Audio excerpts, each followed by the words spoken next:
11:06 Chile va a apoyar la búsqueda de una vacuna contra el coronavirus.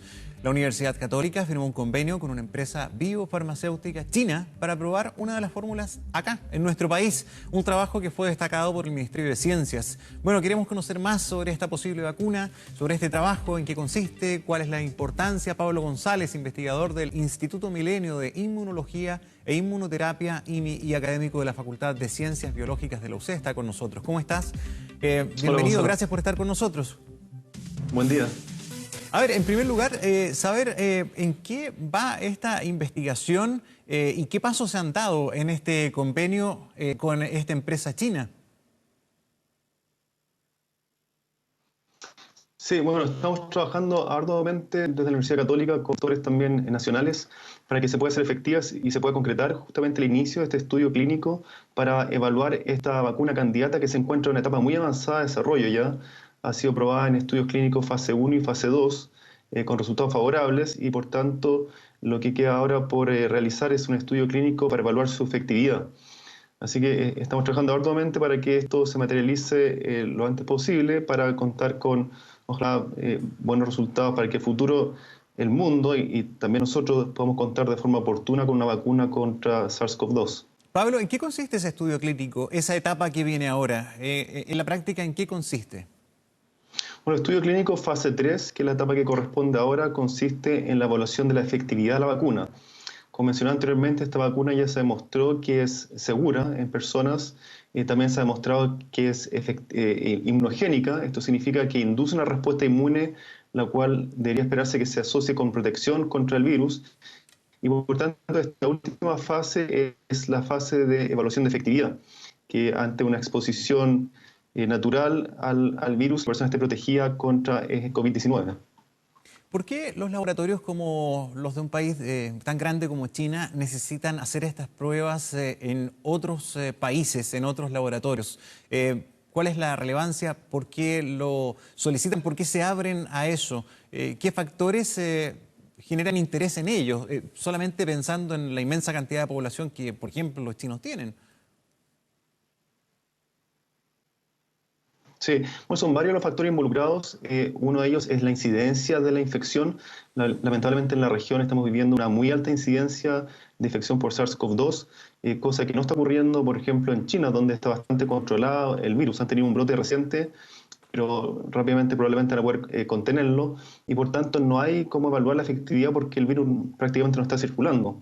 Otra razón también es porque Chile tiene una buena historia de realización de estudios clínicos, muy riguroso y por tanto sin duda estos a ojos de la comunidad internacional, en fondo resultados que podrían salir de este estudio clínico en Chile van a ser muy válidos, van a ser reconocidos probablemente por diversos países. Entonces esos son los principales factores. Cabe destacar que en el marco de esta pandemia la colaboración internacional ha sido sin precedentes, lo cual es muy positivo porque se espera prontamente obtener una vacuna contra este virus. Ahora, si esto avanza y llega a buen puerto, ¿cómo queda Chile dentro de la tremenda demanda que hay prácticamente en todo el planeta que está esperando una vacuna? ¿Nos daría algún grado de prioridad? ¿Este tipo de ensayos se decantan en una vacuna libre de patente, en términos de costo? Pero en primer lugar, en términos de posición de adquirir esas primeras vacunas. Para Chile, ¿cómo queda el escenario? Claro, bueno, justamente este tipo de estudios, como resultado de este tipo de colaboraciones, generalmente hay acceso más oportuno a la vacuna al momento que se haga disponible, si es que los resultados son favorables, demuestran efectividad. Y esa es justamente la idea que nosotros tenemos mediante este convenio o esta colaboración, que Chile puede acceder de forma oportuna a una vacuna, idealmente en el corto plazo, si es que los resultados de efectividad son muy positivos. Sí, y quería preguntarle también por una publicación que ha hecho la revista Nature que habla del grado de inmunidad que se genera después de haber padecido un individuo el COVID-19. Es muy bajo y la verdad es que eso genera, me imagino yo, en la comunidad científica una alerta mayor porque no superaría los 3 meses. ¿Es así? ¿Qué datos tienen al respecto? ¿Qué interpretación hacen ustedes de este informe? Bueno, es así, desde un comienzo existía esta preocupación de que los coronavirus en general inducen respuestas inmunes que no son duraderas. Existen otros coronavirus circulantes también por temporada en los hemisferios. Y por tanto, de ahí la necesidad justamente de una vacuna que pueda inducir una memoria inmunológica robusta, o sea, que la persona que está vacunada induzca los componentes que le van a conferir protección contra el virus y que estos sean de larga duración. A diferencia de la infección natural, que como se corrobora con estos estudios, en fondo estaría dando respuestas de corto plazo y por tanto una protección no muy extendida en el caso de la exposición natural. Pablo, es decir, mientras no tengamos una vacuna al menos en el planeta, el riesgo de rebrote es altísimo, que es probablemente lo que está pasando en países que están haciendo su reapertura, o sea, países como España, Inglaterra, Francia, están experimentando nuevas normalidades, pero con este grado tan débil de protección de inmunidad, es altamente probable que acá venga una segunda parte de los contagios, ¿no? Así es, lamentablemente hay un temor latente respecto a este escenario que tú planteas. Aún no hay los datos en fondo concretos de reinfección o de personas que hayan sido ya infectadas previamente, pero esta inmunidad baja inducida ante una primera respuesta al virus sin duda es preocupante en ese sentido, de que podrían existir segundas olas y así sucesivas con este virus, de no contar con una respuesta inmune robusta para evitar este tipo de recurrencia. Si no hay una vacuna, esto puede ser derechamente un poco un ciclo eterno mientras no haya vacuna. Bueno, hay varios escenarios posibles, lo han mencionado muchos expertos en cuáles son las posibilidades de desenlaces. Hay desenlaces muy positivos, otros más pesimistas, desenlaces de fondos de circulación, hemisferios del virus. La verdad son múltiples escenarios y no sabemos aún cómo se comporta o se va a comportar el virus. Lo conocemos hace muy poco, hace solo 6 meses y por tanto está por ver en fondo qué para el destino. Pablo, este tipo de virus, este virus en particular, el SARS-CoV-2, ¿es un virus que puntualmente genera muy poco anticuerpo o esta es una característica de los virus de esta naturaleza respiratorios? Por ejemplo, el que más conocemos, el más común, que nos visita cada temporada, la influenza. ¿También genera poco anticuerpo? ¿La diferencia es que ahí ya hay una vacuna desarrollada? ¿O este SARS es más complejo, genera menos anticuerpos que otros? Bueno, cada virus respiratorio, la mayoría de los virus respiratorios que conocemos tienen cada uno sus particularidades que hacen que se hayan seleccionado en el tiempo.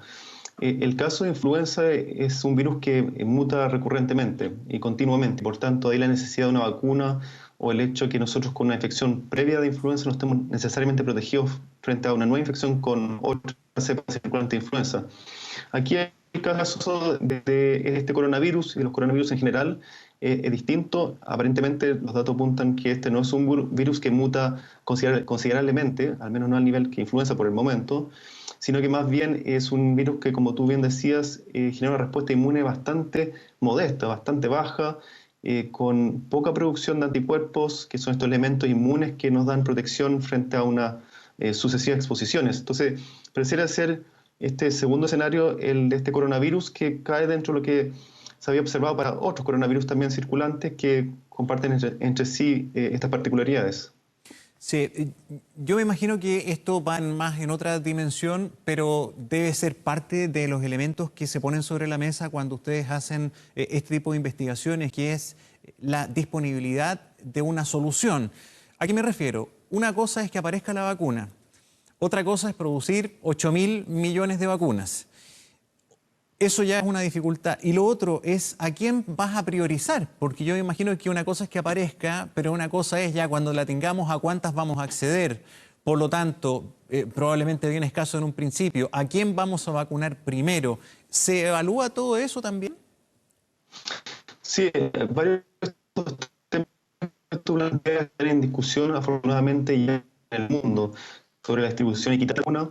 También cabe destacar que, como bien sabes, probablemente hay muchas iniciativas en curso, al menos 11 en etapas avanzadas de estudios clínicos en humanos, otras más de 100 en estudios preclínicos, y esto es muy positivo porque aumenta las chances de que una, ojalá más, vacunas resulten exitosas y por tanto en paralelo podemos contar con distintas alternativas con distinta distribución, disponibilidad de esta vacuna alrededor del mundo. Y también cada vacuna por sí tiene distintos requisitos de manufactura. Algunos son más fáciles de producir y para los cuales existen capacidades de distribuir alrededor del mundo que podrían rápidamente implementarlas para generar cantidades suficientes, y otras que son más difíciles de producir porque son tecnologías más nuevas y por tanto requerían un poco más de elaboración en términos de la infraestructura requerida para producirla.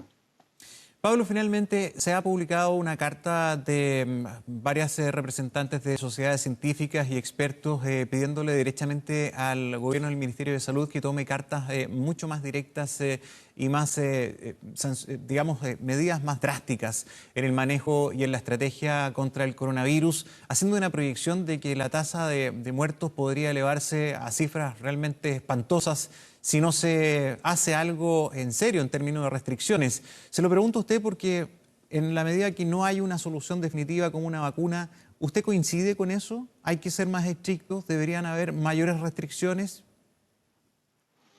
Bueno, sin duda hay que tomar las medidas que podamos en el corto plazo mientras no tengamos una vacuna. O sea, las medidas que se han comunicado hasta ahora de restringir el contacto físico, lavarse bien las manos frecuentemente, estas medidas no han cambiado y son las herramientas con las cuales contamos hoy en día para protegernos contra este virus mientras estamos a la espera de una eventual vacuna.